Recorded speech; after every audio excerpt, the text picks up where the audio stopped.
Welcome back to the Big Build series here on my channel. I'm Robin Clevitt and you are joining me for another episode. In this episode, it's all about drainage. It's all about getting to the next stage of the job. And yes, this is actually me hand digging a trench. I don't mind a bit of digging. We've got to do it every now and then. And I'm pretty fussy about my trenches. Anyway, I really hope you enjoy this.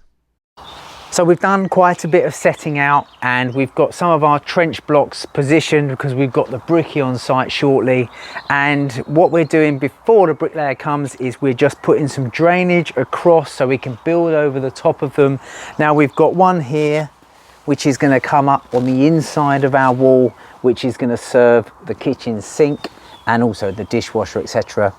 Then we've also got one which is passing all the way through to pick up an existing supply where it's a utility room, and we've also got a bathroom above which will also go into that one as well. Now we can do it two ways. We can run around the building here and get to the other side, but because of the oil tank, etc., it's just not sensible to do that. So what we're going to do is we're going to go as the crow flies all the way through with a rest bend on the other end, coming straight into a roddable stack. So you can rod from there, push it all the way through back to this inspection chamber. So that's a nicer way of doing it. Now, if you want some information on drainage, Wavin have done some really nice videos over the years. So check out what they talk about as well. I certainly looked at their videos some years ago when I was intrigued about what they were talking about when it came to drainage and their guidelines, because this is one of those subjects that a lot of people have different ideas, and I think that if you go to the manufacturers, in this case Wavin, have a look in the link in the description and I'll direct you in the right direction and have a look what they say. So we're going to be putting our drainage straight the way through now. I like to have a few fittings either side, gives it a little bit of movement across here. When we build over, we lintel over the top of them, and then we put a bit of lean mix here and there. But most importantly, it's all bedded in shingle, so that's what we'll do first. We'll put our shingle through the ditch, we'll get the gradient right, we'll put in our pipe, we'll connect it all up, and then we'll shingle over the top. Right, let's get rid of this temporary drainage. And what we're going to do is we'll get rid of this bit here, and we'll re-rig that up in a moment. Let's get a load of water in that. So let's just get rid of that down this drain here.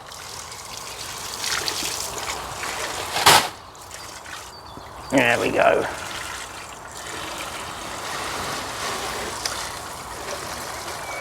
Lovely.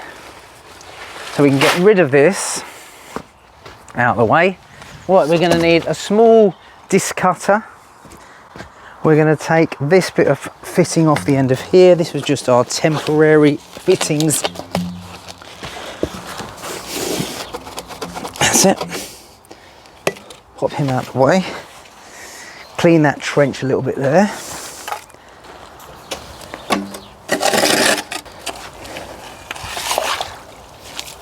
Lovely.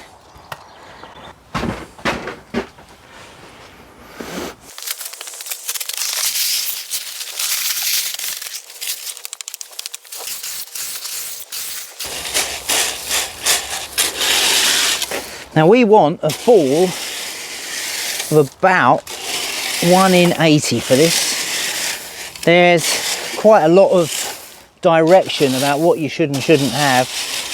If it's too much, the water runs away, leaves the solids. And if it's too little, well, everything just sits there.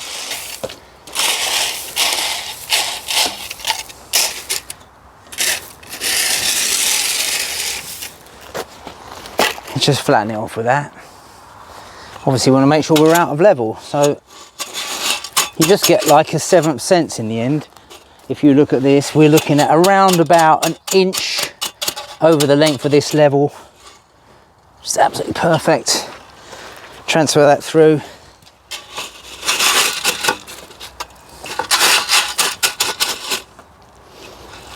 Again.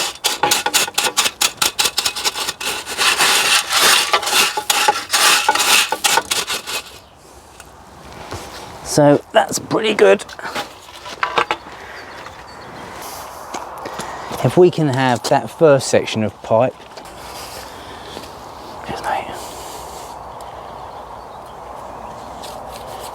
nice, grease it up, and we'll blast that on the end of here.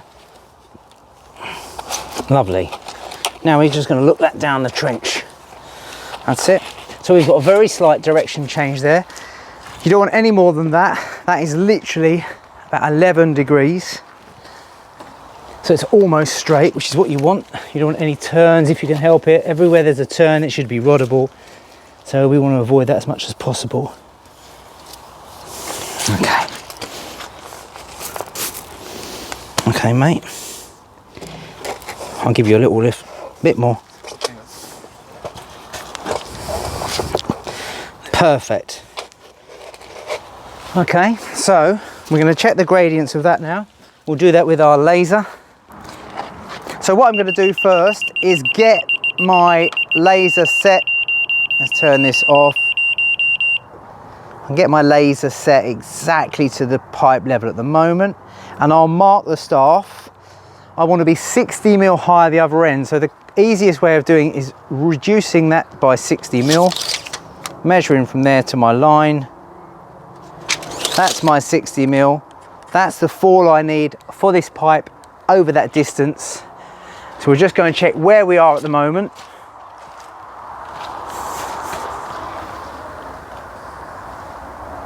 We'll just give ourselves some sound to give you an idea.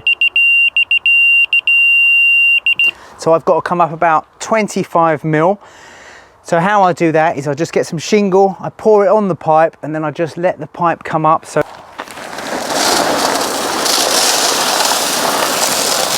here.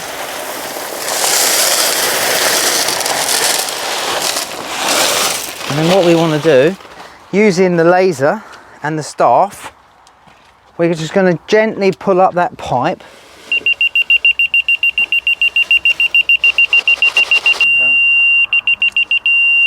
Great. And then what we need to make sure that it's nice and straight. I'm lucky enough here, I can look along it here and there's no major humps in it. And sometimes you find you might have to just shift a bit of shingle somewhere just to make sure it sits down without any hills.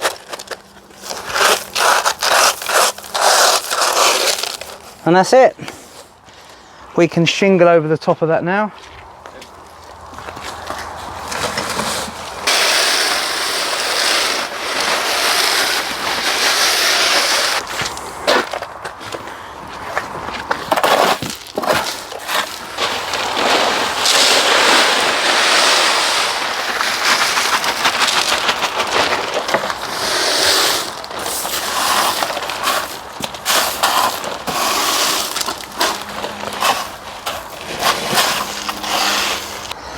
We've laid our main pipe all the way through underneath where the oversight's going to be, and we're going to pop a rest bend on.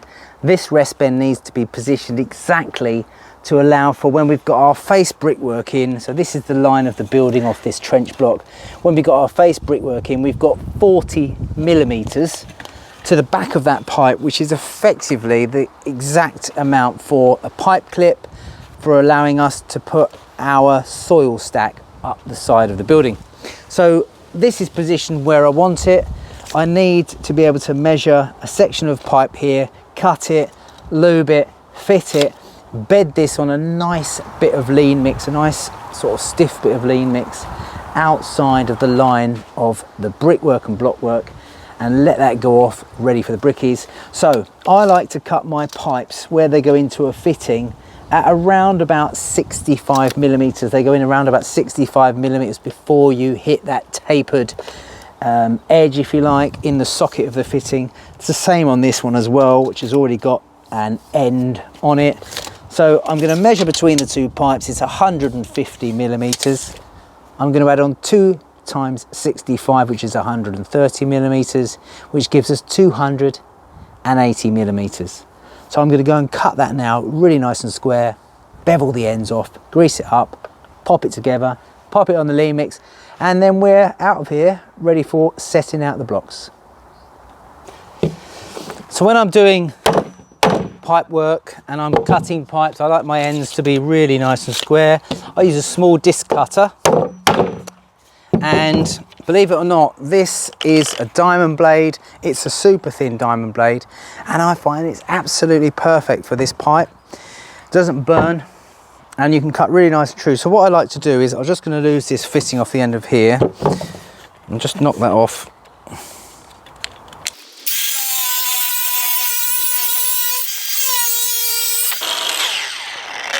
So I need a small piece of pipe. I've got one end here which has got a bevel on it. I'm just going to check it on the end of my board. It's not that square. I'm going to start that one again and cut that nice and square. Now what I like to do is look through the edge of the board. This is parallel, and just cut it off.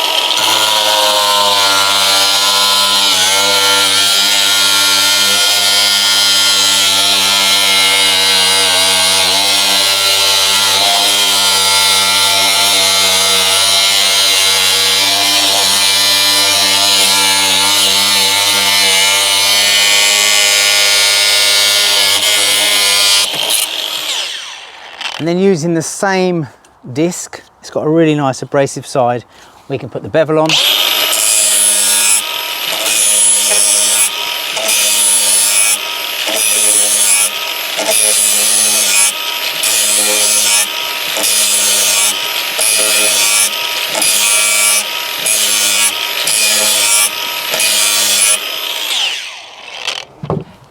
And we'll cut that to length. 280 mil.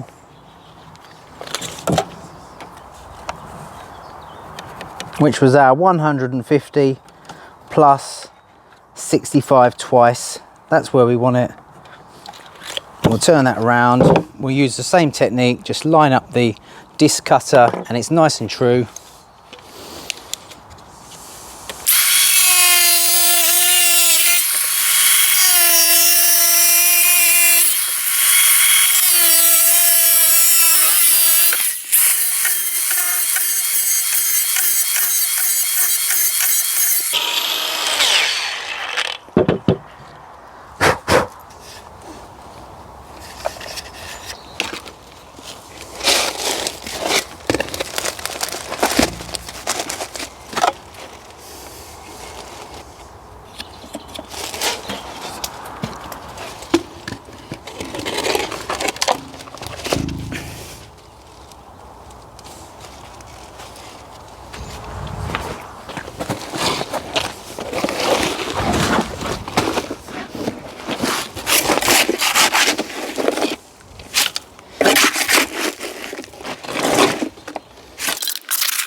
So I'm just going to let that bit of lean mix go off.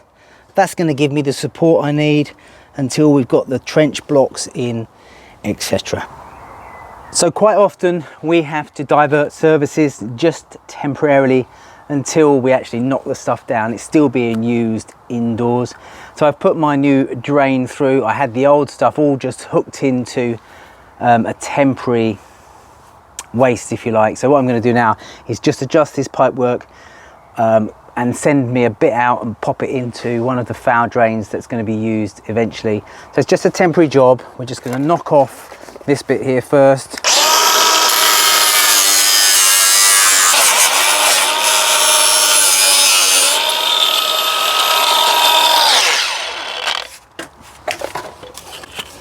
We want to pop an elbow on here. We'll glue an elbow on there. We don't really need to glue it, but it's only temporary, but I think we will, just so it stays there. Look that in the right direction. There we go. Now we're going to come across to that pipe there, and we're going to put a Y on. So we'll just lay that on top of there. We're just roughing it in. So we're going to want to be to here.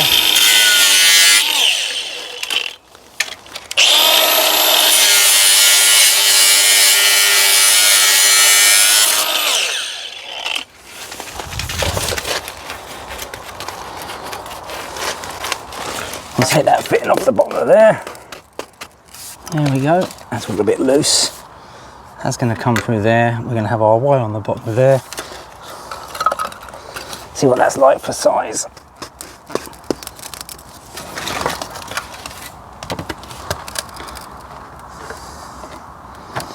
Now that's going to work.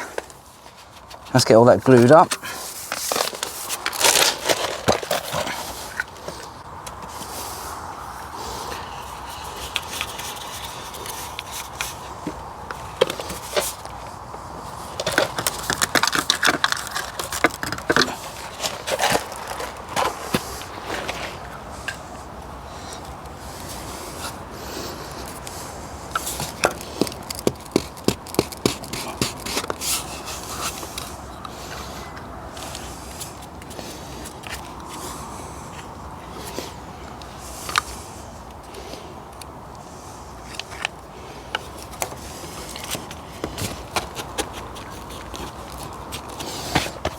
And now we just want to take it off and elbow it over towards our pipe there. We need a longer bit of pipe to get me over to there.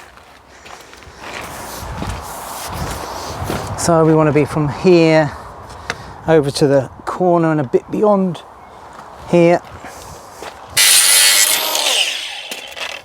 This is carpentry plumbing.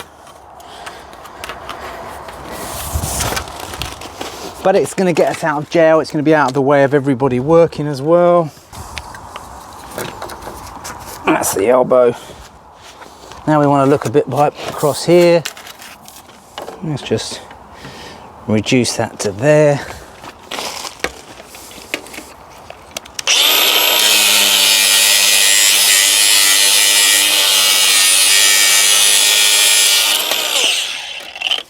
Whack that on.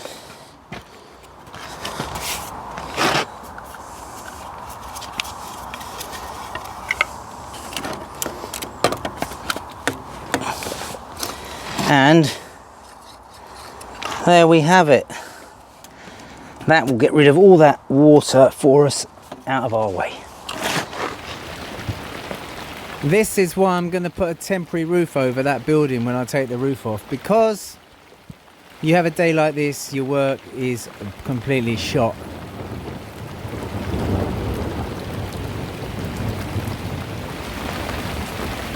Here comes the sun.